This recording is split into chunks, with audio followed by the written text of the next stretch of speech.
북한군 부대 17명 전원이 열흘 만에 사라졌다고요? 상급 부대 보위부 회의실, 보고서를 받아든 간부들의 얼굴이 창백해졌습니다. 18년간 한치의 빈틈도 없이 운영되던 정예부대가 하루아침에 증발해버렸기 때문입니다. 이건 전무후무한 사태입니다. 행정 담당부터 말단 병사까지 전원 탈북이라니. 특히 충격적이었던 건 이 탈북을 주도한 사람이었습니다. 북한 체제에 가장 충성스러웠던 18년 무결점 경력의 최동혁 행정관. 그는 한 번도 규정을 어긴 적이 없었고 상부의 명령에 절대 복종했던 모범 간부였죠. 그런 그가 왜 갑자기 17명 전원을 이끌고 목숨을 건 탈출을 감행한 걸까요? 그리고 더욱 미스터리한 건 그날 밤의 상황이었습니다. 국경 초소가 텅 비어 있었습니다. 철책 아래엔 누군가 미리 뚫어놓은 구멍이. 새벽 3시, 삼엄한 경비를 자랑하던 국경선이 마치 유령의 집처럼 조용했습니다. CCTV는 꺼져 있었고 경비병은 한 명도 보이지 않았죠. 누가, 왜 이런 완벽한 탈출로를 만들어준 걸까요? 그리고 2달 후 평양에서 한 통의 총살 집행 소식이 들려왔습니다. 희생된 그 사람은 아무도 예상하지 못한 인물이었습니다. 대체 누가 북한군 부대 17명의 탈북을 도왔던 걸까요? 그리고 그는 왜 자신의 목숨을 내놓으면서까지 그들을 살려냈을까요? 지금부터 이 충격적인 실화를 들려드립니다.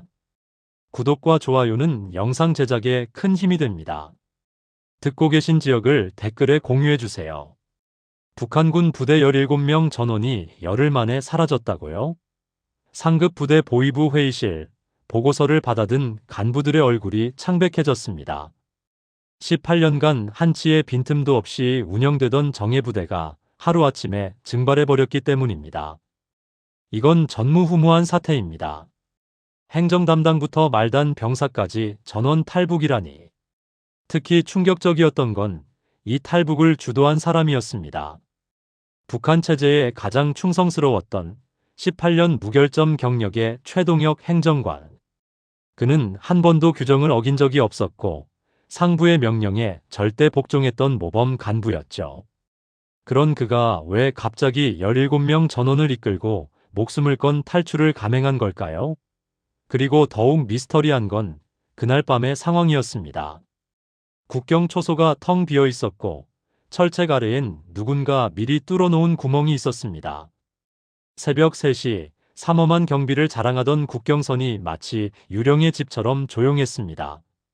CCTV는 꺼져 있었고 경비병은 한 명도 보이지 않았죠. 누가, 왜 이런 완벽한 탈출로를 만들어준 걸까요? 그리고 2달 후 평양에서 한 통의 총살 집행 소식이 들려왔습니다. 희생된 그 사람은 아무도 예상하지 못한 인물이었습니다. 저는 최동혁입니다. 18년간 북한군 부대 행정 담당으로 일했습니다. 누가 들어오고 어떤 물품이 반입되고 어떤 문서가 오가는지 모두 제 손을 거쳐갔어요. 그게 제 일이었고 저는 그 일을 정확하게 해냈습니다. 실수는 용납되지 않는 자리였거든요. 그래서 저는 늘 한 번 더 확인했고 한 번 더 점검했습니다. 그게 제 방식이었어요. 18년 동안 단 한 번도 문제를 일으킨 적이 없었습니다. 동료들은 저를 믿었고 상급 부대에서도 저를 신뢰했죠. 제 책상 위에는 모범 간부 표창장이 7개나 걸려 있었습니다. 저는 그게 자랑스러웠어요. 체제에 충성하는 것, 규정을 지키는 것, 그게 옳은 일이라고 믿었으니까요. 하지만 모든 것이 바뀐 건 그 찌라시 한 장 때문이었습니다. 아니, 정확히 말하면 그 찌라시를 읽은 한 병사 때문이었죠. 그날 오후 2시쯤이었을 거예요. 문이 조심스럽게 열렸습니다. 22쯤 돼 보이는 하급 병사였어요. 손에 갈색 봉투를 들고 있더군요. 남측에서 넘어온 찌라시들을 모아놓은 거였습니다. 저는 그 병사의 얼굴을 알고 있었어요. 작년 가을에 배치된 김민수라는 청년이었죠. 말수가 적고 지시에 정확하게 따르는 편이었습니다. 행정관 동무, 오늘자 회수 자료입니다. 저는 고개를 끄덕이고 봉투를 받았어요. 그런데 이상했습니다. 봉투가 평소보다 가벼웠거든요. 저는 무게로 대략 몇 장인지 감이 왔는데 그날은 확실히 적었어요. 저는 봉투를 열어보지 않고 물었습니다. 전부인가? 민수는 잠깐 머뭇거렸어요. 그리고 낮게 대답했죠. 예, 전부입니다. 저는 그 순간 뭔가 이상하다는 걸 느꼈습니다. 민수의 목소리가 평소보다 조금 떨렸거든요. 그런데 제가 뭐라고 물을 수는 없었어요. 의심한다는 건 그 자체로 문제가 되는 일이었으니까요. 저는 그냥 고개를 끄덕이고 봉투를 서랍에 넣었습니다. 수고했네. 민수는 경례를 하고 나갔어요. 문이 닫히고 나서 저는 잠시 서랍을 바라봤습니다. 그리고 다시 서류 작업으로 돌아갔죠. 그때는 그게 아무것도 아니라고 생각했어요. 그저 찌라시가 적게 넘어온 날이라고만 여겼습니다. 하지만 그건 모든 것의 시작이었습니다. 제 18년 경력이 무너지기 시작한 순간이었죠. 이틀 뒤였습니다. 상급 부대에서 전화가 왔어요. 전화를 받은 건 부대장이었지만 저도 바로 호출됐죠. 부대장실에 들어가니 이상철 부대장의 얼굴이 굳어 있었습니다. 최 행정관, 최근 외부 유입 자료 관리가 제대로 되고 있나? 저는 즉시 대답했어요. 예, 규정대로 진행하고 있습니다. 그런데 상급에서 집계가 안 맞는다고 하네. 제 등에 식은땀이 흘렀습니다. 집계가 안 맞는다는 건 어딘가에서 누락이 있다는 뜻이었어요. 저는 이틀 전 그 가벼운 봉투를 떠올렸죠. 확인해 보겠습니다. 저는 사무실로 돌아와서 서랍을 열었어요. 그리고 봉투를 꺼내서 하나씩 세어봤습니다. 15장. 그런데 상급 부대 기록에는 22장으로 되어 있었어요. 7장이 사라진 거였죠. 저는 그 순간 민수의 떨리던 목소리를 다시 떠올렸습니다. 저는 민수를 불렀어요. 민수는 제 앞에 서서 고개를 숙이고 있었죠. 저는 낮게 물었습니다. 그날 전부라고 했지? 민수는 대답하지 않았어요. 저는 한 번 더 물었습니다. 어디 갔나? 태웠습니다. 저는 숨을 들이켰어요. 태웠다는 건 읽었다는 뜻이었죠. 그리고 읽었다는 건 이미 선을 넘었다는 뜻이었습니다. 왜? 민수는 한참을 말이 없다가 아주 작은 목소리로 대답했어요. 궁금했습니다. 저는 더 이상 묻지 않았어요. 궁금하다는 것 그 자체가 이미 죄였으니까요. 저는 민수를 돌려보내고 혼자 사무실에 남았습니다. 그리고 생각했죠. 이 일을 보고해야 하나 묻어야 하나. 보고하면 민수는 끝이에요. 묻으면 제가 책임져야 하고요. 18년간 저는 단 한 번도 이런 선택을 해본 적이 없었습니다. 모든 건 규정대로였고 모든 건 명확했어요. 흑과 백, 옳고 그름이 분명했죠. 그런데 그날 저는 처음으로 회색지대에 서 있었습니다. 한쪽은 규정이었고 한쪽은 사람이었어요. 저는 결국 보고하지 않았습니다. 대신 장부를 수정했어요. 7장을 제가 소각 처리한 것으로 기록을 남겼죠. 그리고 민수를 다시 불러서 말했습니다. 다시는 없어야 한다. 민수는 고개를 깊이 숙였어요. 감사합니다. 행정관 동무. 저는 손을 저었습니다. 감사할 일이 아니었어요. 그저 제가 18년간 지켜온 원칙을 지키고 싶었을 뿐이었죠. 사람을 지우는 일에 제 손을 쓰고 싶지 않았던 겁니다. 하지만 그날 밤 저는 잠을 이루지 못했어요. 제가 한 선택이 옳은 건지 계속 생각했거든요. 규정은 어겼지만 사람은 지켰다. 그게 맞는 건가? 틀린 건가? 저는 천장을 바라보며 새벽까지 뒤척였습니다. 그리고 그날 이후 저는 서류를 볼 때마다 한 번 더 확인하게 됐어요. 숫자가 맞는지, 날짜가 맞는지, 도장이 제대로 찍혔는지 평소보다 2배는 더 신경을 썼죠. 왜냐하면 알 수 없는 불안감이 계속 따라다녔거든요. 뭔가 시작됐다는 느낌이었어요. 그 작은 틈새가 나중에 어떤 결과를 가져올지 그때는 몰랐습니다. 하지만 저는 곧 알게 됐죠. 그건 단순한 틈새가 아니라 모든 것을 무너뜨릴 균열이었다는 거요. 그 일이 있고 나서 사흘째 되던 날이었습니다. 아침 점호를 마치고 사무실로 돌아왔는데 책상 위에 서류 한 장이 놓여 있더군요. 누가 놓고 간 건지도 모르겠어요. 그냥 거기 있었습니다. 저는 서류를 집어들었죠. 상급 부대 보위부 명이었어요. 제목은 간단했습니다. 사상 동요 징후 점검 강화 지시.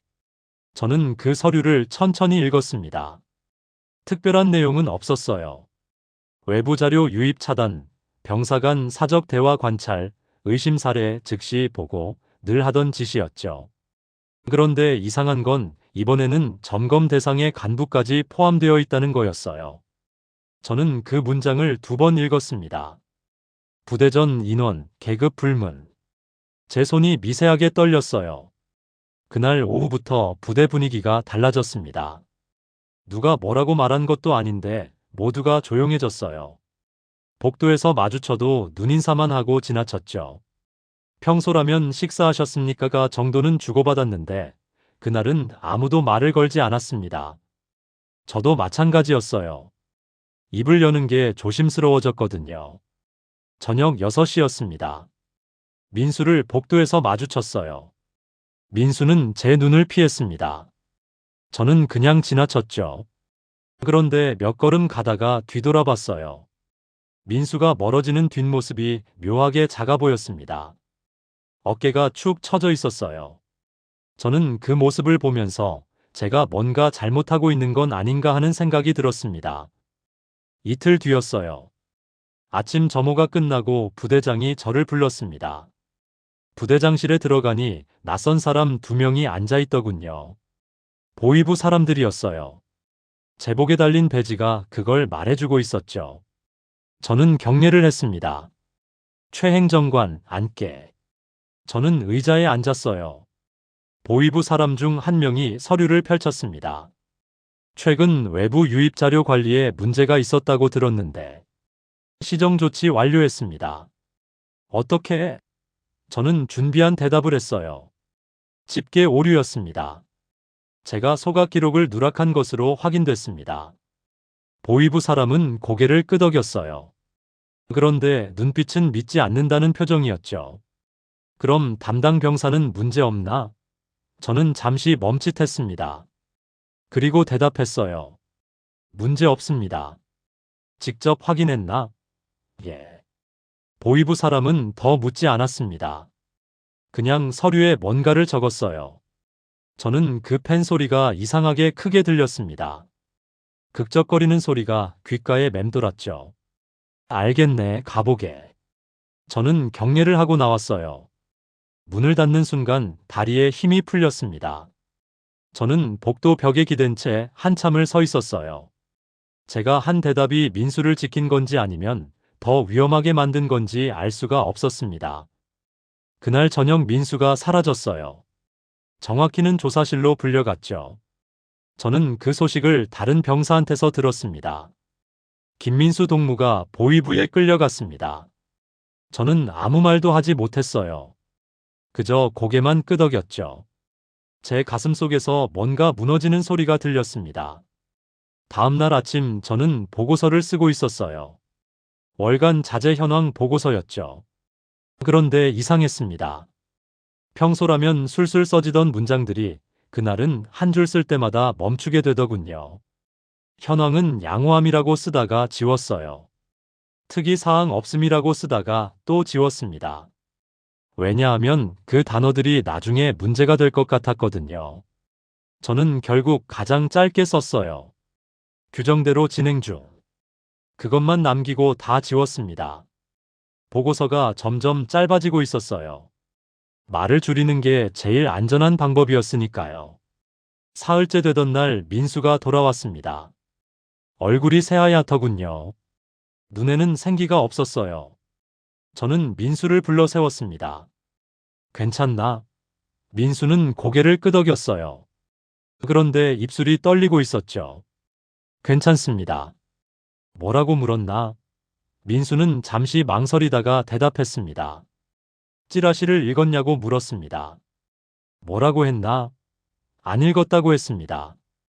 저는 민수의 눈을 봤어요. 거짓말이었죠. 보이부도 알고 민수도 알고 저도 알고 있었습니다. 그런데 모두가 그 거짓말을 진실로 만들어야만 했어요. 그게 살아남는 방법이었으니까요. 앞으로 조심해라. 예. 민수는 돌아갔습니다. 저는 그 뒷모습을 보면서 생각했어요.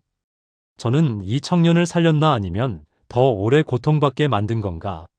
답은 나오지 않았습니다. 그날 밤 집에 돌아왔는데 아내가 이상한 말을 했어요. 오늘 동네 사람들이 우리 집을 자꾸 쳐다보던데요. 저는 식사를 하다 멈췄습니다. 왜? 모르겠어요. 그냥 눈빛이 이상했어요. 저는 더 묻지 않았어요. 그런데 가슴이 철렁 내려앉았습니다. 부대 안에서 끝날 줄 알았던 일이 이제 밖으로 번지고 있다는 느낌이었거든요. 며칠 뒤 부대에 새로운 지시가 내려왔습니다. 전 인원 사상 검증 실시. 저는 그 공문을 받아들고 한참을 멍하니 앉아 있었어요. 검증이라는 단어가 주는 무게감이 너무 컸습니다. 그건 단순한 점검이 아니었어요. 누군가를 골라내겠다는 뜻이었죠. 저는 그날 밤 병사들 명단을 펼쳐놓고 한 명 한 명 이름을 읽었습니다. 17명. 모두 제 부대 소속이었어요. 저는 이들 중 누가 먼저 지목될지 알 수 없었습니다. 아니, 어쩌면 저 자신이 먼저일 수도 있었죠. 제가 거짓 보고를 했다는 건 이미 기록에 남아 있었으니까요. 저는 명단을 덮고 창밖을 봤어요. 깊은 밤이었습니다. 부대 경계등만 희미하게 빛나고 있었죠. 저는 문득 생각했어요. 언제부터 이렇게 됐을까? 언제부터 사람을 지키는 게 죄가 되고 규정을 어기는 게 당연해진 걸까? 저는 답을 찾을 수 없었습니다. 그리고 그날 밤 저는 평생 잊지 못할 장면을 보게 됐습니다. 그날 밤 11시쯤이었습니다. 저는 사무실에서 마지막 점검을 하고 있었어요. 불을 끄려는데 복도 끝에서 인기척이 들렸습니다. 이 시간에는 당직 근무자 외에는 아무도 없어야 했죠. 저는 조심스럽게 문을 열고 복도를 봤습니다. 누군가 부대장실 쪽으로 걸어가고 있었어요. 뒷모습만 봐도 알 수 있었습니다. 상급 부대에서 온 보위부 사람이었죠. 저는 숨을 죽이고 지켜봤습니다. 그 사람이 부대장실 문을 두드렸어요. 문이 열렸고 안에서 불빛이 새어나왔습니다. 저는 제 사무실로 돌아와 불을 껐어요. 그리고 문틈으로 복도를 계속 주시했습니다. 30분쯤 지났을까요? 보위부 사람이 나왔어요. 손에 서류 뭉치를 들고 있었습니다.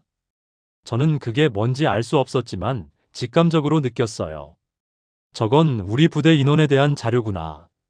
다음 날 아침 이상한 일이 벌어졌습니다. 근무표가 바뀐 거예요. 하루 전까지만 해도 정상이었는데 갑자기 전체 인원이 3개 조로 나뉘었습니다. 같은 시간대에 근무하던 사람들이 뿔뿔이 흩어졌죠. 저는 새 근무표를 보면서 고개를 갸웃했어요. 이유가 명확하지 않았거든요. 행정관 동무, 이거 왜 바뀐 겁니까?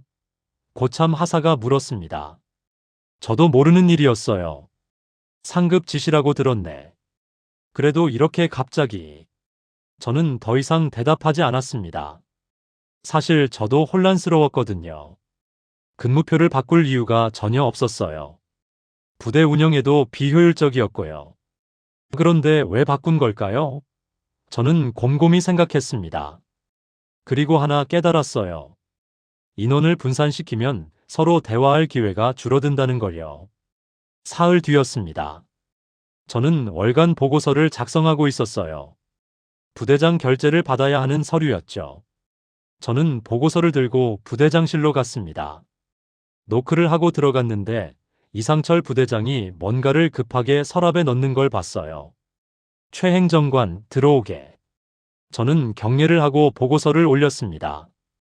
부대장은 서류를 훑어봤어요. 그런데 눈빛이 초점이 없었습니다. 뭔가 다른 생각을 하고 있는 것 같았죠. 저는 조용히 서 있었어요. 수고했네, 가보게. 저는 경례를 하고 나왔습니다. 그런데 이상했어요. 부대장이 결제를 안 했거든요. 저는 서류를 다시 펼쳐봤습니다. 결제란이 비어 있었어요. 저는 다시 노크를 하려다가 멈췄습니다. 뭔가 잘못하면 안 될 것 같은 느낌이 들었거든요. 저는 사무실로 돌아와서 서류를 책상 위에 놓았어요. 그리고 생각했습니다. 부대장이 실수한 걸까? 아니면 일부러 안 한 걸까? 저는 답을 찾을 수 없었어요. 그냥 서류를 서랍에 넣어두기로 했습니다. 일주일쯤 지났을 때였어요. 저는 자재 창고를 점검하러 갔습니다. 창고 안에서 민수를 만났죠. 민수는 혼자 물품 정리를 하고 있었어요. 저는 다가갔습니다. 혼자 하나? 예, 오늘 당번입니다. 저는 주변을 둘러봤어요. 아무도 없었습니다. 저는 낮게 물었습니다. 그때 조사에서 정말 아무 말 안 했나? 민수는 손을 멈추고 저를 봤어요. 눈빛이 흔들렸습니다. 했습니다. 제 가슴이 철렁했어요. 뭐라고? 행정관 동무가 덮어주셨다고 했습니다. 저는 한 걸음 뒤로 물러섰습니다. 그 말은 제가 이미 그쪽 기록에 올라갔다는 뜻이었어요. 저는 입술을 깨물었습니다. 왜 그런 말을 했나? 죄송합니다. 계속 다그쳐서 저도 모르게. 저는 더 이상 묻지 않았어요. 이미 엎질러진 물이었죠. 저는 민수의 어깨를 한 번 두드렸습니다. 됐네, 조심해라. 창고를 나오는데 다리에 힘이 없었어요. 저는 건물 뒤편으로 가서 벽에 기댔습니다. 이제 저도 감시 대상이구나. 그 생각이 머릿속을 가득 채웠어요. 그날 밤 또 이상한 일이 생겼어요. 부대 전체에 긴급 점검 명령이 떨어진 겁니다. 새벽 2시에 전 인원 집합이었죠. 저는 급하게 옷을 입고 밖으로 나갔어요. 병사들도 모두 나와 있었습니다. 부대장이 앞에 섰어요. 오늘부터 이틀간 상급 부대 특별 점검이 있겠다. 다들 술렁거렸습니다. 특별 점검은 보통 문제가 있을 때만 나오는 거였거든요. 저는 병사들 얼굴을 훑어봤어요. 모두 불안한 표정이었습니다. 민수는 고개를 푹 숙이고 있었어요. 이틀 뒤 점검이 끝났습니다. 결과는 나오지 않았어요. 그냥 점검단이 철수했을 뿐이었죠. 저는 이상하다고 느꼈습니다. 보통은 결과를 통보하거든요. 그런데 아무 말도 없었어요. 나흘째 되는 날 부대장이 간부들을 모두 불렀습니다. 저도 회의실로 들어갔어요. 부대장의 얼굴이 창백했습니다. 그리고 말했죠. 상급에서 통보가 왔네. 우리 부대 재검증 대상으로 지정됐다고 하네. 회의실이 조용해졌어요. 재검증. 그 단어의 무게를 모두가 알고 있었습니다. 저는 옆에 앉은 중대장을 봤어요. 그 사람도 저를 보고 있었죠. 눈빛에 공포가 담겨 있었습니다. 전원입니까? 누군가 물었습니다. 부대장은 고개를 끄덕였어요. 전원이네. 저는 주먹을 쥐었습니다. 전원이라는 건 누구도 빠져나갈 수 없다는 뜻이었어요. 저는 문득 생각했습니다. 이건 점검이 아니구나. 이건 정리 작업이구나. 회의가 끝나고 저는 복도에서 부대장과 마주쳤어요. 부대장은 제 어깨를 잡았습니다. 그리고 아주 작은 목소리로 말했죠. 최 행정관, 자네 가족은 괜찮은가? 저는 고개를 끄덕였습니다. 예, 괜찮습니다. 그럼 됐네. 부대장은 그냥 가버렸어요. 저는 그 말이 무슨 뜻인지 알 수 없었습니다. 왜 갑자기 가족 이야기를 한 걸까요? 저는 불길한 예감이 들었어요. 그날 저녁 저는 사무실에 혼자 남아 있었습니다. 모두 숙소로 돌아간 시간이었죠. 저는 창밖을 바라봤어요. 철조망 너머로 멀리 불빛이 보였습니다. 민가의 불빛이었어요. 저는 문득 생각했습니다. 저 불빛 아래 사는 사람들은 지금 이 순간에도 평범한 저녁을 먹고 있겠구나. 가족과 이야기를 나누고 웃고 있겠구나. 저는 그게 부러웠어요. 그때였습니다. 누군가 문을 두드렸어요. 저는 돌아봤습니다. 민수가 서 있었죠. 행정관 동무 말씀드릴 게 있습니다. 저는 고개를 끄덕이고 민수를 안으로 들였어요. 민수는 문을 닫고 주변을 살폈습니다. 그리고 작은 목소리로 말했어요. 행정관 동무 재검증 끝나면 우리 어떻게 되는 겁니까? 저는 대답하지 못했습니다. 사실 저도 알고 있었거든요. 재검증이 끝나고 돌아온 사람을 본 적이 없었어요. 저는 민수의 눈을 봤습니다. 그 눈에서 두려움이 보였어요. 모르겠네. 거짓말 마십시오. 행정관 동무는 아실 겁니다. 저는 한숨을 쉬었어요. 그리고 말했습니다. 돌아오지 못할 수도 있네. 민수는 고개를 떨궜어요. 그리고 떨리는 목소리로 물었습니다. 그럼 저희는 어떻게 해야 합니까? 저는 그 질문에 답할 수 없었어요. 어떻게 해야 하는지 저도 몰랐으니까요. 저는 그냥 민수의 어깨를 두드렸습니다. 일단 내일을 견뎌보세. 민수는 나갔어요. 저는 다시 창밖을 봤습니다. 그리고 조용히 말했습니다. 우리는 번호가 아니라 사람입니다. 지워질 수 없는 존재라고요. 그날 이후 저는 더 이상 같은 자리에 있을 수 없다는 걸 느끼기 시작했습니다. 재검증 통보가 내려온 다음 날 아침이었습니다. 저는 평소보다 일찍 사무실에 나왔어요. 잠을 이룰 수가 없었거든요. 책상에 앉아서 서류를 정리하고 있는데 부대장실에서 고함 소리가 들렸습니다. 저는 귀를 기울였어요. 왜 우리 부대입니까? 다른 부대도 똑같이 관리했을 텐데. 부대장의 목소리였어요. 저는 처음 들어봤습니다. 부대장이 저렇게 큰 소리를 내는 걸요. 그만큼 다급한 상황이라는 뜻이었죠. 저는 자리에서 일어나 복도로 나갔습니다. 부대장실 문틈으로 목소리가 새어나왔어요. 규정은 다 지켰습니다. 보고서도 제때 올렸고요. 대체 뭐가 문제입니까? 그리고 낯선 남자의 목소리가 들렸습니다. 문제는 규정이 아니라 사람이야. 내 부대놈들 중에 누군가는 이미 썩어 있어. 저는 숨을 죽였어요. 썩어 있다는 표현. 그건 사상이 오염됐다는 뜻이었습니다. 저는 천천히 사무실로 돌아왔어요. 그리고 생각했습니다. 이미 결론이 난 거구나. 조사가 아니라 제거 절차구나. 오전 10시쯤 전 인원 집합 명령이 떨어졌습니다. 운동장에 17명이 모였어요. 부대장이 앞에 섰습니다. 얼굴에 피로가 역력했죠. 재검증 일정이 확정됐다. 내일부터 순차적으로 진행된다. 모두 침묵했어요. 누구도 질문하지 않았습니다. 질문한다는 것 자체가 의심받을 일이었으니까요. 부대장은 잠시 말을 멈췄어요. 그리고 이상한 말을 했습니다. 오늘 저녁부터 야간 훈련이 있겠다. 전 인원 참가다. 저는 고개를 들었어요. 야간 훈련. 재검증 전날에. 이건 말이 안 됐습니다. 옆에 있던 중대장도 의아한 표정이었어요. 하지만 아무도 묻지 않았습니다. 해산 후 저는 부대장을 따로 찾아갔어요. 부대장 동무 야간 훈련은 무슨? 부대장은 제 말을 끊었습니다.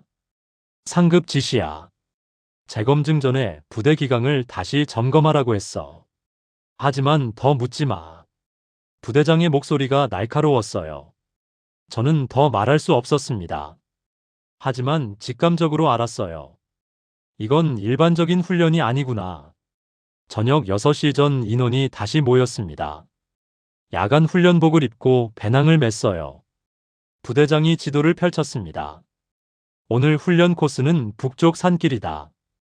조별로 나눠서 이동한다. 북쪽. 저는 그 단어에 반응했어요.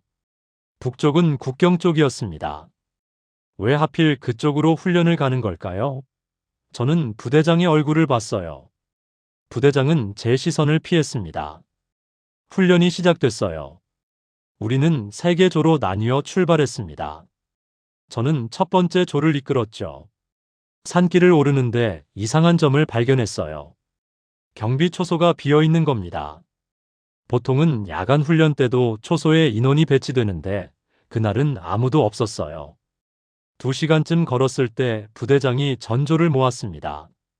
우리는 산 중턱 공터에 섰어요. 부대장은 주변을 살피더니 낮은 목소리로 말했습니다. 최 행정관, 잠깐 따로 이야기하자.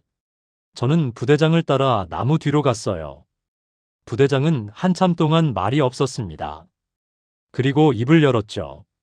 재검증 끝나면 우리 중 절반은 안 돌아올 거야. 저는 숨이 막혔어요. 확실합니까? 확실해. 상급에서 이미 명단을 받았어. 그 명단에는 자네 이름도 있고 나도 있어. 제 다리에 힘이 풀렸습니다. 저는 나무에 기댔어요. 왜 저까지? 자네는 민수를 덮어줬고 나는 보고를 늦게 올렸어. 그게 이유야. 이유할 것도 없지만. 부대장은 한숨을 쉬었어요. 그리고 말했습니다. 오늘 이 훈련은 공식 기록에 남지 않을 거야. 복귀 확인도 내가 하지 않을 거고. 저는 부대장의 눈을 봤어요. 그 눈에서 뭔가를 읽었습니다. 이건 명령이 아니라 기회였어요. 돌아오지 않을 기회. 무슨 뜻입니까? 내 뜻은 없어. 다만 오늘 밤에 무슨 일이 생기든 나는 내일 아침까지 모를 거야. 부대장은 돌아섰어요. 저는 그 뒷모습을 보면서 깨달았습니다. 부대장은 저희에게 마지막 선택권을 준 거였어요. 돌아가서 죽을지 도망쳐서 살지. 저는 다시 조원들한테 돌아갔어요. 모두 불안한 얼굴로 앉아 있었습니다. 저는 한 명씩 눈을 맞췄어요. 그리고 말했습니다. 재검증 결과가 어떻게 나올지 여러분도 짐작하고 있을 겁니다. 돌아가지 않은 사람들이 어떻게 됐는지도 여러분은 알 겁니다. 민수가 떨리는 목소리로 물었어요. 그럼 어쩌라는 겁니까? 저는 잠시 침묵했습니다. 그리고 말했어요. 나는 선택을 강요하지 않겠습니다. 다만 사실만 말하겠습니다. 오늘 훈련 복귀는 내가 확인하지 않을 겁니다. 공기가 얼어붙었어요. 모두 제 말의 의미를 이해한 거였죠. 저는 계속 말했습니다. 돌아가고 싶은 사람은 돌아가십시오. 나는 막지 않겠습니다. 하지만 돌아가지 않는 사람도 나는 찾지 않을 겁니다. 한 명이 일어섰어요. 나이가 많은 병사였습니다. 행정관 동무, 그 말은 우리 보고 탈출하라는 겁니까? 저는 고개를 저었어요. 아닙니다. 나는 탈출하라고 하지 않았습니다. 다만 복귀를 확인하지 않는다는 것뿐입니다. 그 병사는 무릎을 꿇었어요. 그리고 흐느끼기 시작했습니다. 다른 병사들도 하나둘 눈물을 보였어요. 저는 그들을 바라봤습니다. 17명 모두 제 책임이었던 사람들이었죠. 그날 밤 우리는 결정했습니다. 각자 다른 날, 각자 다른 방향으로 움직이기로요. 같이 도망치면 더 눈에 띄니까요. 저는 날짜를 정해줬어요. 열흘 안에 한 명씩 틈을 타서. 하지만 기억하십시오. 이건 명령이 아닙니다. 각자의 선택입니다. 다들 고개를 끄덕였어요. 그날 밤 우리는 마지막 점호를 했습니다. 부대로 돌아가기 전에 산 중턱에서요. 17명이 둥그렇게 섰습니다. 저는 한 명 한 명 얼굴을 봤어요. 여러분, 살아남으십시오. 그게 제가 할 수 있는 전부였습니다. 다음 날부터 한 명씩 사라지기 시작했습니다. 제 차례는 나흘째였습니다. 새벽 4시. 당직 교대 시간이었어요. 가장 혼란스러운 시간이죠. 저는 평소처럼 사무실을 나섰습니다. 순찰을 돈다는 명목이었어요. 아무도 의심하지 않았습니다. 18년간 한 번도 거르지 않았던 일이었으니까요. 철조망 뒤편으로 갔어요. 미리 확인해둔 곳이었습니다. 하단 철조망이 조금 느슨한 곳이었죠. 저는 주변을 살폈어요. 초소 불빛이 반대편을 향하고 있었습니다. 저는 숨을 깊이 들이쉬었어요. 그리고 몸을 낮췄습니다. 철조망을 통과하는 데 5분이 걸렸어요. 옷이 찢어지고 손에서 피가 났지만 소리를 낼 수 없었습니다. 저는 이를 악물고 빠져나왔어요. 반대편 숲으로 들어갔습니다. 나무 뒤에 숨어서 부대를 돌아봤어요. 고요했습니다. 아직 아무도 눈치채지 못한 거였죠. 저는 북쪽으로 움직였어요. 국경까지는 30km. 하룻밤에 가야 하는 거리였습니다. 길을 피해서 산속으로 들어갔어요. 나뭇가지가 얼굴을 핥히고 돌부리에 발이 걸렸지만 멈출 수 없었습니다. 2시간쯤 걸었을 때 뒤에서 소리가 들렸어요. 개 짖는 소리였습니다. 제 심장이 쿵쾅거렸어요. 추적이 시작된 겁니다. 저는 속도를 높였어요. 숨이 가빠졌지만 달렸습니다. 뒤돌아보지 않았어요. 개 짖는 소리가 가까워졌습니다. 저는 계곡으로 내려갔어요. 물소리가 들렸죠.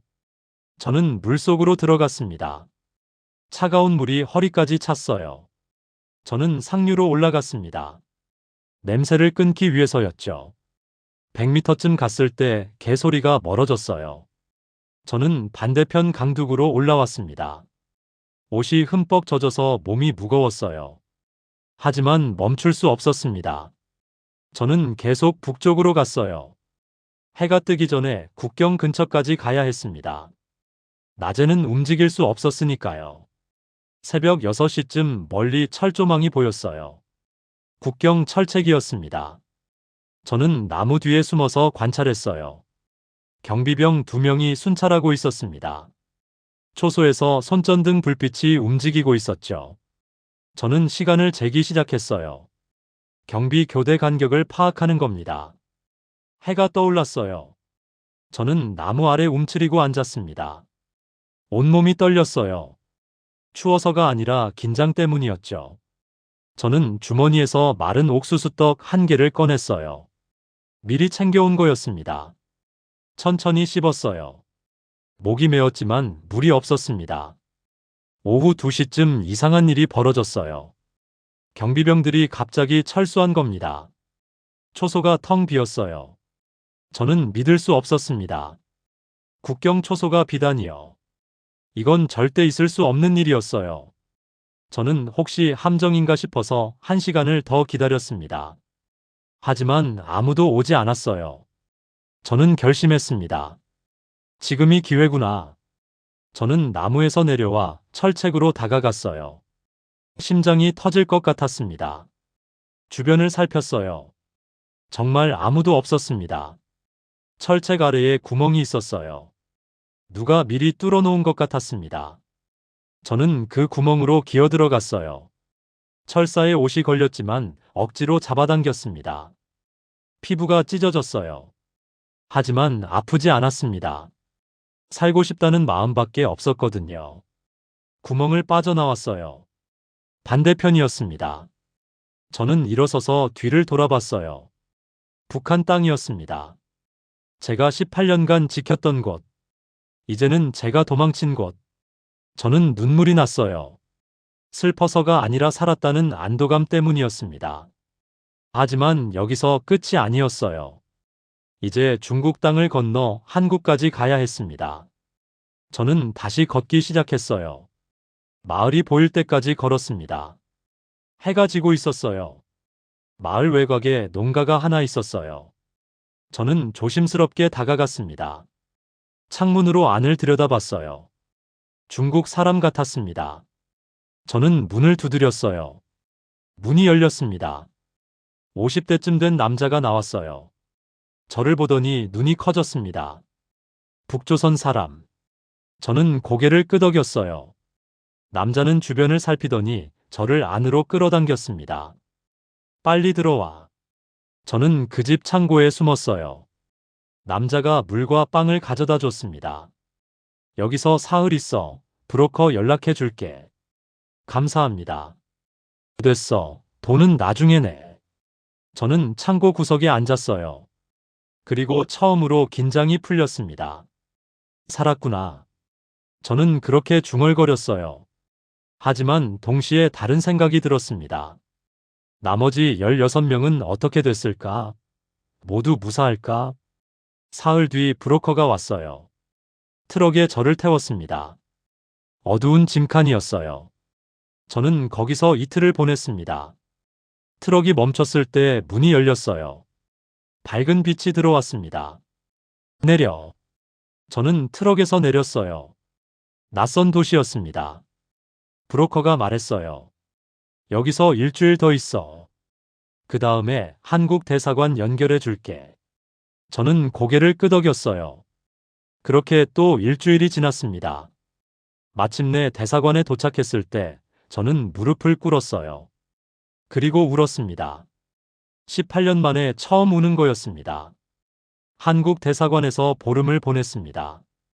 신원 확인, 조사, 서류 작업, 모든 게 낯설었어요. 그 기간 동안 저는 계속 생각했습니다. 나머지 사람들은 어떻게 됐을까? 다들 무사히 빠져나왔을까? 어느 날 대사관 직원이 저를 불렀어요. 최 선생님, 같이 넘어온 사람들이 또 있습니다. 제 가슴이 뛰었어요. 저는 급히 면회실로 갔습니다. 문을 여는 순간 눈물이 터졌어요. 거기 앉아 있는 사람은 민수였습니다. 행정관 동무. 민수도 울고 있었어요. 우리는 서로 부둥켜 안았습니다. 한참을 그렇게 있었죠. 어떻게 왔나? 저도 사흘째에 나왔습니다. 같은 길로요. 다른 사람들은? 민수는 고개를 저었어요. 모릅니다. 뿔뿔이 흩어져서. 그 후로 일주일에 한 명씩 우리 부대원들이 도착했어요. 8명, 11명, 12명. 기적 같은 일이었습니다. 하지만 5명이 오지 않았어요. 저는 매일 밤 그들을 생각했습니다. 한 달 뒤 우리는 한국행 비행기를 탔어요. 비행기가 이륙할 때 창밖을 봤습니다. 구름 사이로 땅이 보였어요. 저는 눈을 감았습니다. 그리고 중얼거렸죠. 미안합니다. 모두 데리고 오지 못해서. 인천공항에 도착했을 때 다리가 후들거렸어요. 18년 만에 밟는 자유의 땅이었습니다. 저는 바닥에 손을 짚었어요. 차가운 바닥이었지만 따뜻하게 느껴졌습니다. 정착시설에서 석 달을 보냈어요. 한국어 교육, 사회 적응 훈련, 모든 게 어색했습니다. 편의점에서 물건을 사는 것도 버스를 타는 것도요. 하지만 조금씩 익숙해졌어요. 어느 날 시설 상담사가 저를 불렀습니다. 최 선생님, 북한 소식 들으셨어요? 무슨 소식입니까? 선생님 부대장이었던 분 총살당하셨대요. 저는 숨이 턱 막혔어요. 언제요? 석 달 전이요. 탈북 방조 혐의로요. 제 손이 떨렸습니다. 부대장. 그분은 처음부터 알고 있었던 거였어요. 우리를 보내면 자신이 죽는다는 걸요. 그런데도 그 야간 훈련을 만들었고 복귀 확인을 하지 않았습니다. 저는 그날 밤 잠을 이룰 수 없었어요. 부대장의 마지막 말이 계속 들렸습니다. 오늘 밤에 무슨 일이 생기든 나는 내일 아침까지 모를 거야. 그 말의 무게가 이제야 느껴졌어요. 다음 날 저는 함께 넘어온 부대원들을 모두 불렀습니다. 12명이 모였어요. 저는 그들에게 말했습니다. 부대장님이 돌아가셨습니다. 모두 고개를 숙였어요. 한참 동안 아무도 말이 없었습니다. 그때 민수가 물었어요. 행정관님, 그럼 우리가 살아있는 건 부대장님 때문입니까? 저는 고개를 끄덕였어요. 그렇습니다. 그분이 길을 만들어 주셨어요. 어떻게요? 경비 초소가 비어 있던 거, 철책에 구멍이 뚫려 있던 거, 모두 우연이 아니었습니다. 다들 놀란 표정이었어요. 저는 계속 말했습니다. 그분은 상급 부대에 있는 누군가와 연결되어 있었을 겁니다. 그래서 그날 밤 경비를 빼낼 수 있었던 거예요. 그럼 부대장님은 우리를 위해, 네, 자신을 희생하신 겁니다. 모두 눈물을 흘렸어요. 저도 울었습니다. 우리는 그날 부대장을 위해 묵념했어요. 한국 땅에서요. 그날 이후 저는 더 열심히 살기로 결심했습니다. 부대장의 희생을 헛되게 하지 않기 위해서요. 일자리를 구했고 작은 집을 얻었어요.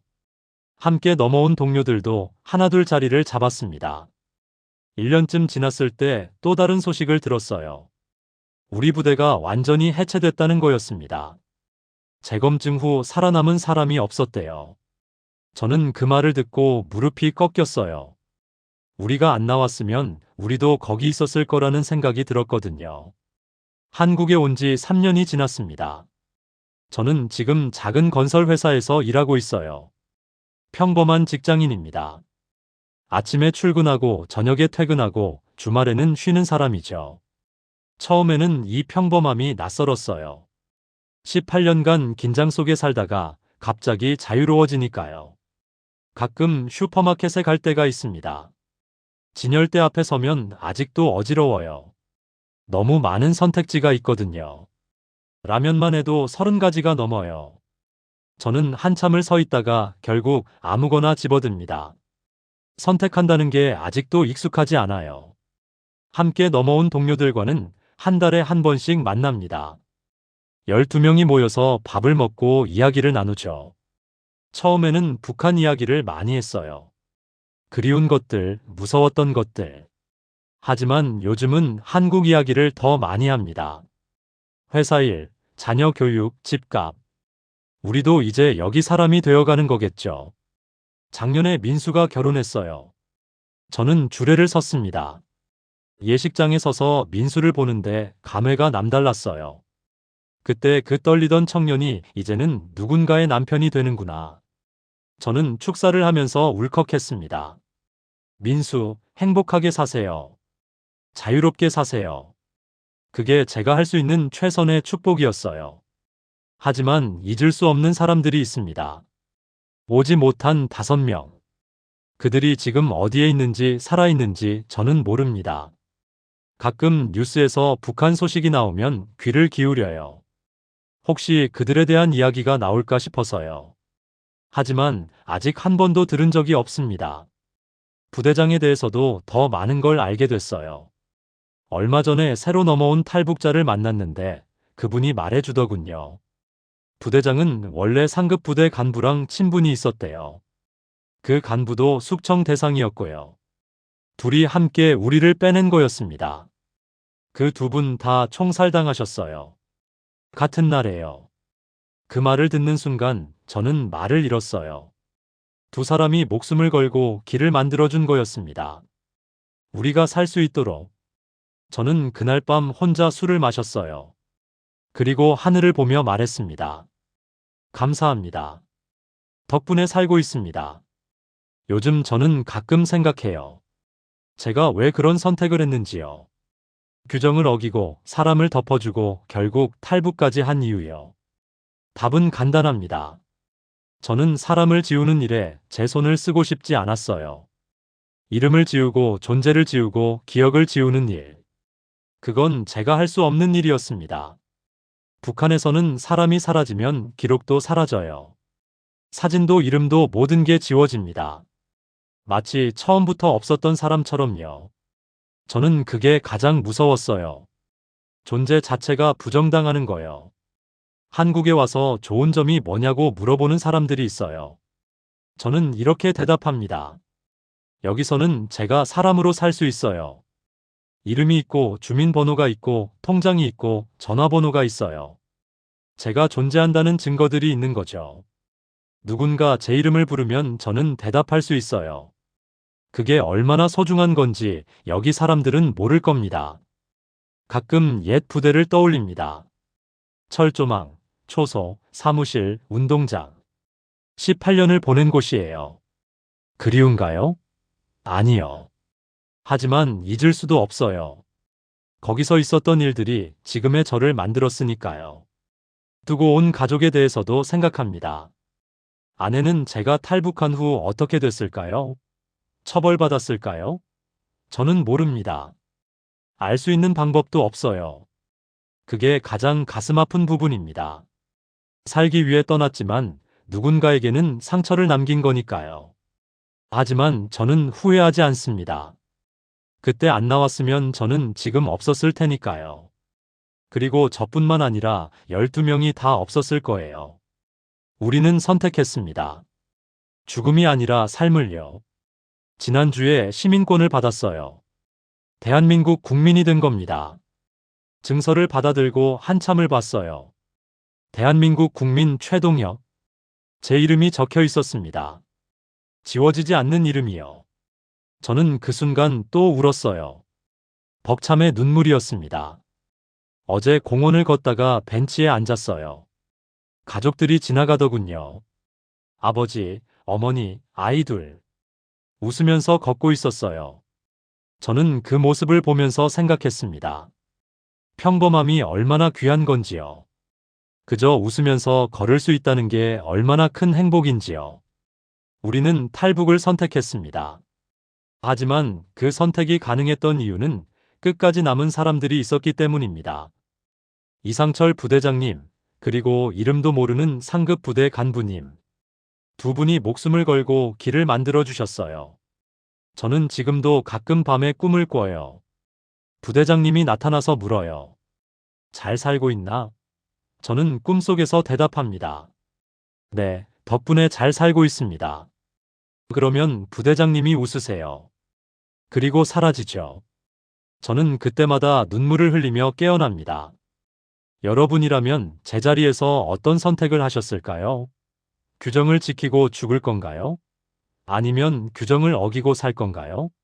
저는 지금도 가끔 궁금합니다. 하지만 저는 제 선택을 후회하지 않아요.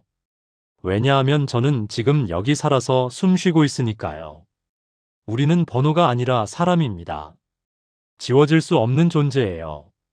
그걸 증명하기 위해 저는 오늘도 열심히 삽니다. 부대장님께 부끄럽지 않게, 저를 믿고 함께 나온 동료들에게 부끄럽지 않게요.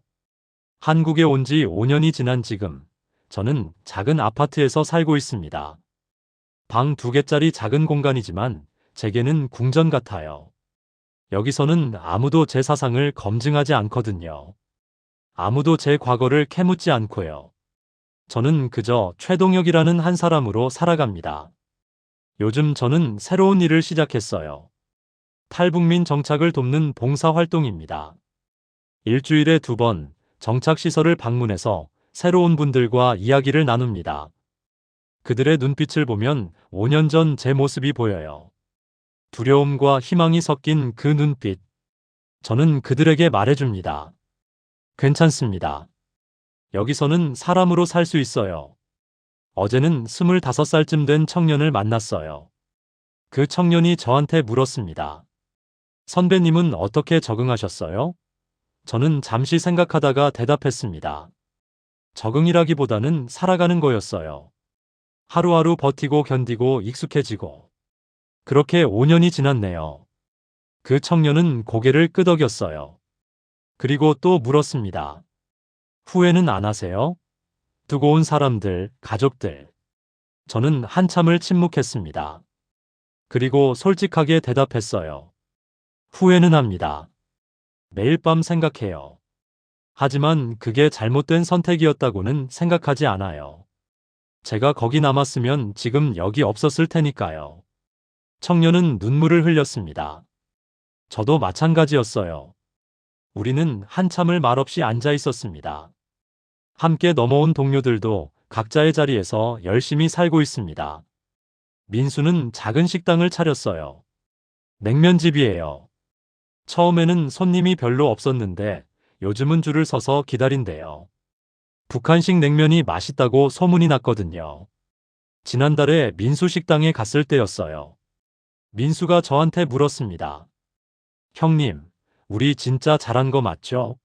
저는 민수의 어깨를 두드렸어요. 그럼 우리 잘했지. 살아있잖아. 민수는 웃었습니다. 그 웃음이 참 밝았어요. 5년 전 그 떨리던 청년의 모습은 어디에도 없었습니다. 다른 동료 중 한 명은 대학에 다니고 있어요. 45살의 나이에 경영학을 공부한대요. 늦었지만 배우고 싶었다면서요. 저는 그 친구가 자랑스러웠어요. 나이가 문제가 아니라 의지가 중요하다는 걸 보여주는 것 같아서요. 또 다른 동료는 공장에서 일하고 있습니다. 힘들지만 돈을 모아서 가족을 데려오고 싶대요. 북한에 남겨둔 가족들을요. 저는 가끔 그 친구를 보면서 생각합니다. 우리 모두 각자의 짐을 지고 살아가는구나. 어떤 사람은 죄책감을, 어떤 사람은 그리움을, 어떤 사람은 희망을. 하지만 우리는 포기하지 않았어요. 살아남았고 살아가고 있으니까요. 지난달에는 특별한 일이 있었습니다. 정부에서 탈북민 간담회를 열었는데 저도 초대를 받았어요. 거기서 제 이야기를 했습니다.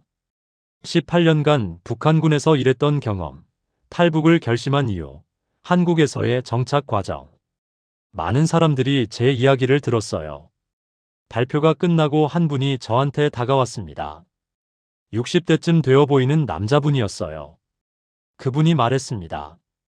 제 아들도 북한군이었습니다. 20년 전에 탈북을 시도했다가 붙잡혔어요. 그 뒤로 소식이 없습니다. 저는 그분의 손을 잡았습니다. 뭐라고 위로해야 할지 몰랐어요.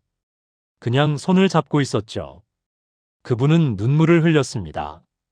선생님 같은 분이 살아서 여기 계시니 제 아들도 어딘가에서 살아있을 거라고 믿고 싶네요. 저는 고개를 끄덕였어요. 그렇습니다. 희망을 잃지 마세요. 그날 밤 저는 잠을 이룰 수 없었습니다. 그 아버지의 얼굴이 계속 떠올랐거든요. 저는 살아서 여기 있는데 누군가는 아직도 아들을 기다리고 있구나. 제가 살아남은 게 죄스러웠어요. 왜 저는 살았는데 다른 사람들은 못 살았을까? 왜 저는 운이 좋았을까? 다음 날 아침 저는 민수한테 전화를 했어요. 만나자고 했죠. 우리는 한강공원에서 만났습니다. 벤치에 앉아서 한참을 말없이 강을 바라봤어요. 그러다가 민수가 먼저 입을 열었습니다. 형님, 우리가 살아남은 이유가 뭘까요? 저는 잠시 생각했어요. 그리고 대답했습니다. 운도 있었고, 부대장님의 희생도 있었고, 우리가 포기하지 않은 것도 있었겠지. 민수는 고개를 끄덕였어요. 그럼 우리는 어떻게 살아야 할까요? 저는 민수를 봤습니다. 그 눈에서 진지함이 보였어요. 저는 천천히 말했습니다. 우리가 살 수 있었던 이유를 헛되게 하지 않으면 돼. 매일매일 최선을 다해서 사는 거야. 그게 우리가 할 수 있는 전부야. 민수는 눈물을 흘렸습니다. 저도 울었어요. 우리는 한참을 그렇게 앉아 있었습니다. 지나가는 사람들이 우리를 이상하게 쳐다봤지만 신경 쓰지 않았어요. 올해 들어서 저는 새로운 도전을 시작했습니다. 책을 쓰기 시작한 거예요. 제 이야기를 담은 책이요. 처음에는 쓸 수 있을지 확신이 없었어요. 글을 잘 쓰는 것도 아니고 제 이야기가 사람들한테 의미가 있을지도 모르겠더라고요.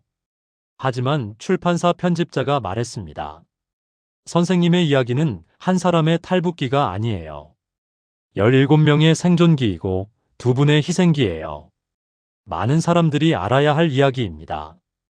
그 말을 듣고 저는 용기를 냈어요. 매일 밤 2시간씩 글을 썼습니다. 북한에서의 삶, 민수와의 첫 만남, 재검증 통보, 야간 훈련, 탈북 과정, 한국에서의 정착. 모든 걸 적었어요. 쓰다 보니 눈물이 났습니다. 잊고 싶었던 기억들, 아직도 아픈 순간들. 하지만 멈추지 않았어요. 이건 제 이야기이면서 동시에 부대장님의 이야기이고 함께 넘어온 동료들의 이야기이고 오지 못한 5명의 이야기니까요. 3개월 만에 초고를 완성했습니다. 200페이지가 넘는 원고였어요. 편집자한테 보냈더니 일주일 뒤에 연락이 왔습니다. 선생님, 정말 좋은 원고예요. 꼭 출판하고 싶습니다. 저는 전화를 끊고 한참을 멍하니 앉아 있었어요. 제 이야기가 책으로 나온다니, 사람들이 읽는다니, 믿기지 않았습니다. 책 출판 준비를 하면서 저는 함께 넘어온 동료들을 다시 만났어요. 그들한테 원고를 보여주고 의견을 물었습니다. 다들 울면서 읽었어요. 한 동료가 말했습니다. 형님, 이거 꼭 내야 돼요. 사람들이 알아야 해요. 우리가 얼마나 힘들게 여기까지 왔는지. 민수도 고개를 끄덕였습니다. 그리고 이런 말을 했어요. 형님, 부대장님 이야기도 꼭 넣어주세요. 그분이 없었으면 우리도 없었잖아요. 저는 약속했습니다. 물론이지. 부대장님 이야기는 책의 핵심이야. 책 제목은 17개의 선택으로 정했습니다. 우리 17명이 각자 내린 선택, 그리고 부대장님이 내린 선택, 모든 선택이 모여서 오늘의 우리를 만들었으니까요. 출판사에서는 내년 봄에 책을 내기로 했어요. 표지 디자인도 나왔습니다. 철조망 사이로 보이는 햇빛. 간단하지만 강렬한 이미지였어요. 저는 그 표지를 보면서 생각했습니다. 이 책이 누군가에게 희망이 될 수 있을까? 탈북을 꿈꾸는 사람들에게, 이미 탈북해서 힘들게 살아가는 사람들에게, 그리고 북한을 이해하고 싶은 사람들에게. 저는 그렇게 믿고 싶었어요. 요즘 저는 자주 과거를 돌아봅니다. 18년간 북한에서 살았던 시간, 탈북을 결심했던 그 순간, 국경을 넘던 그날 밤, 한국에 도착했을 때의 감격. 모든 순간이 생생합니다. 그리고 저는 깨달았어요. 제 인생에서 가장 중요한 선택은 규정을 어기고 민수를 덮어준 그 순간이었다는 걸요. 그 선택이 모든 걸 바꿨습니다. 그 작은 선택이 제 인생을, 17명의 인생을 완전히 다른 방향으로 이끌었어요. 만약 그때 규정대로 민수를 보고했다면 어떻게 됐을까요? 민수는 조사를 받았을 거고, 저는 계속 부대에 남았을 거고, 재검증 때 우리 모두 사라졌겠죠. 하지만 저는 다른 선택을 했습니다. 지난주에 민수 식당에서 동료들이 모두 모였어요. 12명 전원이 참석했습니다. 오랜만에 보는 얼굴도 있었죠. 우리는 냉면을 먹으면서 이야기를 나눴습니다. 요즘 어떻게 사는지, 무슨 일을 하는지, 앞으로의 계획은 무엇인지. 다들 열심히 살고 있었어요. 힘들지만 포기하지 않고 버티고 있었습니다. 그날 저는 제안을 했어요. 우리 매년 이날 만나자. 탈북 기념일로 정하고. 다들 동의했습니다. 그리고 한 가지 더 제안했어요. 부대장님을 위한 추모도 하자. 우리는 그날 부대장님을 위해 묵념했습니다. 그리고 각자 한마디씩 했어요. 민수가 먼저 말했습니다. 부대장님, 덕분에 살고 있습니다. 감사합니다. 다른 동료가 이어서 말했어요. 부대장님, 제가 식당을 차렸어요. 열심히 살겠습니다. 또 다른 동료는 이렇게 말했습니다. 부대장님, 저 대학 다니고 있어요. 공부 열심히 하겠습니다. 한 명 한 명 돌아가면서 말했어요. 마지막으로 제 차례가 됐습니다. 저는 잠시 침묵했어요. 그리고 천천히 말했습니다. 부대장님, 우리 모두 잘 살고 있습니다. 선생님의 희생을 헛되게 하지 않겠습니다. 저희는 사람으로 살겠습니다. 지워지지 않는 사람으로. 그날 밤 우리는 오래 앉아 있었습니다. 이야기를 나누고 웃고 울었어요. 그러다 누군가 노래를 불렀습니다. 북한에서 배운 노래가 아니라 한국 노래였어요. 가사는 기억나지 않지만 멜로디는 따뜻했습니다. 우리는 함께 흥얼거렸어요. 어색했지만 행복했습니다. 그날 밤을 돌아보면서 저는 생각했습니다. 우리는 정말 멀리 왔구나. 북한의 그 부대에서, 죽음의 위협 속에서 여기까지. 우리는 살아남았어요. 그리고 살아가고 있습니다. 책 출판을 앞두고 출판사에서 인터뷰 요청이 들어왔습니다. 한 방송국에서 다큐멘터리를 만들고 싶다고 했어요. 처음에는 거절하려고 했습니다. 제 얼굴이 나가면 북한에 있는 가족들이 위험해질 수도 있으니까요. 하지만 편집자가 설득했습니다. 선생님, 얼굴은 모자이크 처리하고 목소리는 변조할 수 있어요. 하지만 이야기는 꼭 알려야 합니다. 저는 고민 끝에 동의했어요. 촬영은 일주일 동안 진행됐습니다. 제 일상을 따라다니고 인터뷰를 하고 동료들도 만났어요. 감독은 진지했습니다. 선생님의 이야기를 제대로 전달하겠습니다. 저는 감독을 믿었어요. 촬영하면서 저는 많은 걸 이야기했습니다. 북한에서의 18년 규정과 사람 사이에서의 고민, 탈북 과정, 한국에서의 적응. 모든 걸 솔직하게 말했어요. 감독이 물었습니다. 선생님, 가장 힘들었던 순간은 언제였나요? 저는 잠시 생각했어요. 그리고 대답했습니다. 가장 힘들었던 건 선택의 순간이었어요. 민수를 보고할 것인가, 덮어줄 것인가. 그 선택이 제일 힘들었습니다. 왜 덮어주기로 하셨나요? 저는 한참을 침묵했습니다. 그리고 말했어요. 저는 사람을 지우고 싶지 않았어요. 번호가 아니라 사람으로 보고 싶었습니다. 감독은 고개를 끄덕였어요. 그리고 또 물었습니다. 부대장님에 대해서 어떻게 생각하세요? 저는 눈물이 났습니다. 부대장님은 영웅입니다. 자신의 목숨을 걸고 우리를 살려주신 분이에요. 저는 평생 그 은혜를 잊지 못할 겁니다. 촬영이 끝나고 감독이 말했습니다. 선생님, 정말 감동적인 이야기예요. 많은 사람들이 봐야 합니다. 저는 고개를 끄덕였어요. 부탁드립니다. 이 이야기를 잘 전해주세요.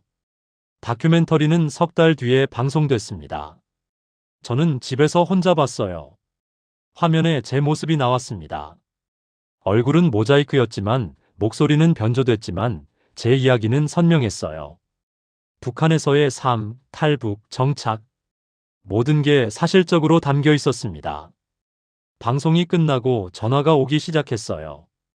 동료들, 봉사활동에서 만난 사람들, 출판사 편집자, 모두들 감동적이었다고 했습니다. 민수도 전화했어요. 형님, 봤어요. 울었어요. 저도 울었습니다. 우리는 전화로 한참을 이야기했어요. 방송 이후 책에 대한 관심도 높아졌습니다. 예약 주문이 들어오기 시작했어요. 출판사는 초판 부수를 늘리기로 했습니다.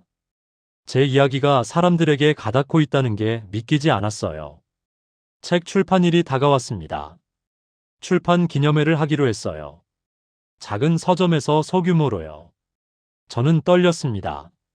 사람들 앞에서 이야기하는 게 익숙하지 않았거든요. 하지만 해야 했어요. 이건 저만의 이야기가 아니라 우리 모두의 이야기니까요.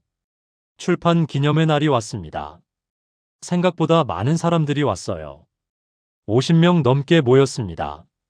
함께 넘어온 동료들도 모두 왔고요. 저는 앞에 섰습니다. 그리고 말했어요. 안녕하세요. 저는 최동혁입니다. 오늘 이 자리에 와주셔서 감사합니다. 이 책은 제 이야기이지만 동시에 17명의 이야기이고 두 분의 희생에 대한 기록입니다. 저는 천천히 이야기를 풀어나갔습니다. 북한에서의 삶, 민수와의 만남, 재검증, 부대장님의 결정, 탈북, 정착. 사람들은 조용히 들었어요. 어떤 사람은 울었고 어떤 사람은 고개를 끄덕였습니다. 이야기가 끝나고 질문 시간이 있었어요. 한 분이 손을 들었습니다. 선생님, 지금 가장 하고 싶은 게 뭔가요? 저는 잠시 생각했어요. 그리고 대답했습니다. 부대장님께 감사하다고 말씀드리고 싶어요. 그리고 오지 못한 5명을 찾고 싶습니다. 살아있다면 함께하고 싶어요. 또 다른 분이 물었습니다. 북한에 계신 가족들은 어떻게 하실 건가요? 저는 한숨을 쉬었어요. 모르겠습니다. 연락할 방법도 없고요. 다만 그분들이 안전하기를 바랄 뿐입니다. 질문이 끝나고 사인회가 있었습니다. 사람들이 줄을 서서 책을 샀어요. 저는 한 권 한 권 사인을 했습니다. 어떤 분은 악수를 청했고 어떤 분은 포옹을 했어요. 한 할머니가 다가왔습니다. 그리고 말했어요. 제 아들도 북한에 있어요. 6.25 때 헤어졌죠. 지금 살아있는지도 모르겠네요. 저는 할머니의 손을 잡았습니다. 희망을 잃지 마세요. 할머니는 눈물을 흘렸어요. 저도 울었습니다. 출판 기념회가 끝나고 동료들과 함께 저녁을 먹었어요. 민수 식당에서요. 우리는 소주를 마시며 이야기를 나눴습니다. 오늘 정말 좋았어요. 사람들이 우리 이야기를 들어줬잖아요. 민수가 말했습니다. 저도 고개를 끄덕였어요. 그래, 우리 이야기가 누군가에게 희망이 될 수 있다면 그것만으로도 의미가 있어. 또 다른 동료가 말했습니다. 형님, 부대장님도 기뻐하실 거예요. 저는 하늘을 봤어요. 별이 빛나고 있었습니다. 그리고 조용히 말했어요. 부대장님, 보고 계시죠? 우리 잘 살고 있어요. 책은 예상보다 큰 반응을 얻었습니다. 출판 일주일 만에 제쇄에 들어갔어요. 서점 베스트셀러 목록에도 올랐습니다. 언론에서도 관심을 보였어요. 인터뷰 요청이 계속 들어왔습니다. 저는 가능한 한 응했어요. 이 이야기를 더 많은 사람들에게 알리고 싶었으니까요. 한 달 뒤 학교에서 강연 요청이 왔습니다. 고등학생들한테 통일과 북한에 대해 이야기해달라고요. 저는 흔쾌히 수락했습니다. 강연날 학교에 갔어요. 강당에 200명 넘는 학생들이 앉아 있었습니다. 저는 단상에 섰습니다. 그리고 말했어요. 안녕하세요. 저는 북한에서 온 최동혁입니다. 오늘 여러분께 제 이야기를 들려드리려고 합니다. 학생들은 조용히 들었어요. 저는 최대한 쉽게 설명했습니다. 북한에서의 삶이 어떤지, 왜 탈북을 결심했는지, 한국에서 어떻게 살고 있는지. 강연이 끝나고 질문 시간이 있었어요. 한 학생이 손을 들었습니다. 선생님, 통일이 되면 북한 사람들은 어떻게 될까요? 저는 잠시 생각했어요. 그리고 대답했습니다. 통일이 되면 많은 사람들이 혼란스러워 할 거예요. 자유가 뭔지, 선택이 뭔지 모르니까요. 하지만 시간이 지나면 적응할 겁니다. 저처럼요. 또 다른 학생이 물었습니다. 선생님은 북한이 그리우세요? 저는 솔직하게 대답했어요. 그립지는 않아요. 하지만 잊을 수는 없죠. 거기서의 경험이 지금의 저를 만들었으니까요. 강연이 끝나고 몇몇 학생들이 다가왔습니다. 사인을 부탁하거나 사진을 찍자고 했어요. 저는 기꺼이 응했습니다. 한 학생이 말했어요. 선생님, 저도 통일에 관심이 많아요. 나중에 통일 관련 일을 하고 싶어요. 저는 그 학생의 어깨를 두드렸습니다. 좋은 꿈이네요. 열심히 공부하세요. 학교를 나오면서 저는 생각했습니다. 이 학생들이 미래의 희망이구나.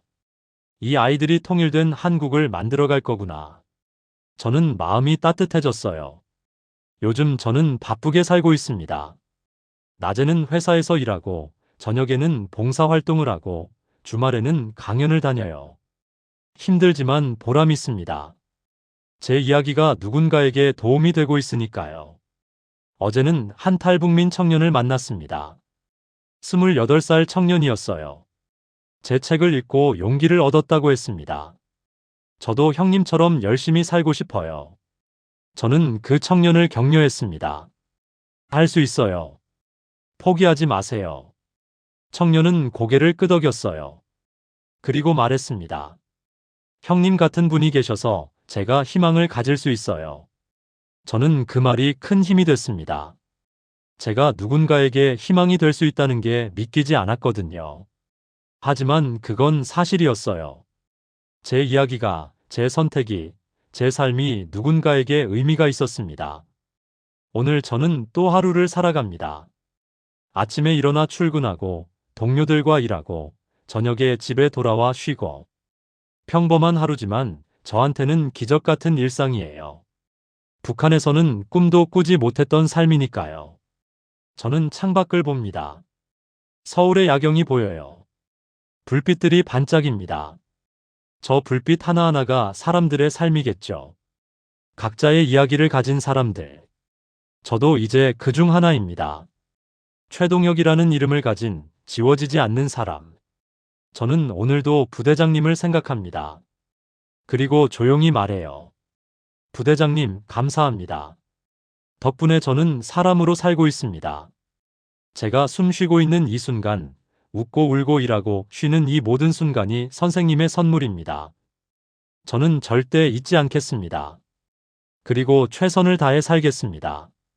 선생님께 부끄럽지 않게. 밤이 깊어갑니다. 저는 책상 앞에 앉아서 일기를 씁니다. 오늘 있었던 일들을 기록해요. 이것도 제가 존재한다는 증거니까요. 일기를 다 쓰고 잠자리에 듭니다. 내일도 또 하루가 시작될 거예요. 평범하지만 소중한 하루. 저는 그 하루를 살아갈 겁니다. 최선을 다해서. 우리는 번호가 아니라 사람입니다. 지워질 수 없는 존재예요. 그걸 증명하기 위해 저는 오늘도 내일도 계속 살아갈 겁니다. 감사합니다. 제 이야기를 들어주셔서요. 그리고 기억해 주세요. 우리 같은 사람들이 있다는 걸요.